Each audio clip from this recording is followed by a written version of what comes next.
End of an episode. Drill, raw plug, 500mm. Drill, raw plug. Darren holding the other end of the trunking, supporting the weight as Ferren puts a screw and a washer in place, trying to ignore the vision repeatedly flashing in his mind. Hanged brother, sweet death face distorted, purple, lulled to one side on stretched neck slowly swinging from rope. The horror breaking through the bricks and metal and screws. In goes another, drill, gun rattle, hang brother, level up, down the ladder, hang brother, move along and up the steps again, hang brother, concentrating on the screw, rattle a gun through sight of Paul hanging. Darren drilling a wall across the corridor, sound shattering echo through Paul swinging peacefully. Ferren climbs down to get more trunking, and as he bends over, he sees Boots in front of him. He straightens to see Paul there like an apparition, solid but ghost-like vision. Paul is telling him something, but there are no words, just a strange alien noise as Ferren tries to comprehend, slowly aware of Darren talking to the client nearby. This is not real, this is not real, he repeats like a mantra in his mind as he raps knuckles on his forehead trying to dislodge the reality before him. That evening, he lies in a bath, trying to wash away the pain. He's meeting a friend at the 10 Bells and has to catch a train.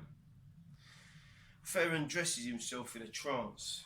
He looks at his hands like they don't belong to him, and he's surprised to see them as they change from transparent luminous to rotting colour of old flesh wound. On the train, Ferren is struck by ridiculous excitement that everything's amusing and absurd. Everyone like hideous puppets. He watches out the window, dream journey back through ancestral past as a track takes him through ancient towns of dead relatives. He sees the backs of houses in place of the slums where they once lived. There are gaps too, where more recent blocks of flats that he once knew have been demolished. He remembers dramas of life and death, delusion and disaster, beatings and delirium. And Ferren feels like he's in an alien world different from the one he had known and understood. As a train passes through a tunnel, the window becomes a dark mirror. Ferren looks into his own empty eyes and sees the abyss, infinite and terrifying. He notices a young couple laughing together behind him. They're laughing at him. Anger wells up, fierce as fire in his blood. He turns to look at them, but they won't look back. He stares madly at the man, trying to catch his eye, provoking conflict. Are you fucking sure? I'll smash your face through the back of your fucking head, cunt. He sends this violence telepathically on laser beams through his eyes. The man looks away laughing, and as Ferren goes to get out of his seat to attack the fella, he's stopped dead by a terrible scene. The whole carriage is looking at him. Every couple, every group are all talking about him, laughing at him. He's at one end and can see the whole length of the car. All those faces, mocking, judging, sneering, dream vision of smirking masks. Ferren is both livid and afraid. Violence in a nightmare show. It seems like he's in a film. An old couple right opposite him are laughing too.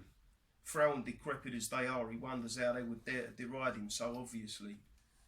The train stops and the lad who first laughed gets up and makes his way off the carriage. Sorry, excuse me, thank you, polite as you like. It don't make sense. His behaviour doesn't match Ferren's understanding of an enemy belittling him. He looks back at the rest of the carriage, everyone minding their business, chatting and laughing, but not at him. Confused, he can't escape his anger. The train pulls into his final stop where Ferren gets off. A wave of hurrying humans, ugly and vivid in electric light glare of rude, abrasive station atmosphere, swarm at the train he's leaving. Echoes of movement and voices. As they come at him, Ferren wants to lash out and smash their heads. Just one of you get in my path and I'll beat you to the fucking floor. But none of them do. They part before him like magnets repelled. One look at his face is enough. In the pub, as the first pint goes down, Ferren levels out and begins to relax. The rest of the night is spent pouring lager all over his adrenaline to put out the flames rushing up. Saturday at home, Ferren sat in dream room staring at nothing. The colours are strange, with the odd air moving in slow currents and eddies around him. His wife and son, unreal somehow, seem distant and out of reach. It's like he's seeing it all from another dimension. He wonders if he's really there as he looks at Jake playing and Jane clearing up. With their sound slightly muted, distorted scene beyond communication, it's as though he's watching through a thick glass wall. He thinks if he knocks on that wall, they might not notice. "Why are you staring at me like that?" Jane asks, annoyed by his intense atmosphere. Ferren knows now that Jane and Jake don't like him. They don't want him around anymore. He feels his isolation and loneliness amongst the two people he loves most, and he's lost. His eyes float off in a desolate depth of dream blue walls, and Jake looks at him with curious fear. He knows his dad behaves oddly sometimes and isn't like the other dads, but moments like these make him uneasy. Ferren laughs at nothing. It's a crazed laughter and he has no idea where it is from or what it's for. Maybe it's just a laughter at life, absurd and meaningless. What a joke. Nonsense. His laughter trails off and tears spring up in his faraway eyes. Nowhere gaze in oblivion face and then roll down his cheeks. Jane sees his despair and comes over to put her arms around him. She holds Ferren tight and he cries quietly into her dress.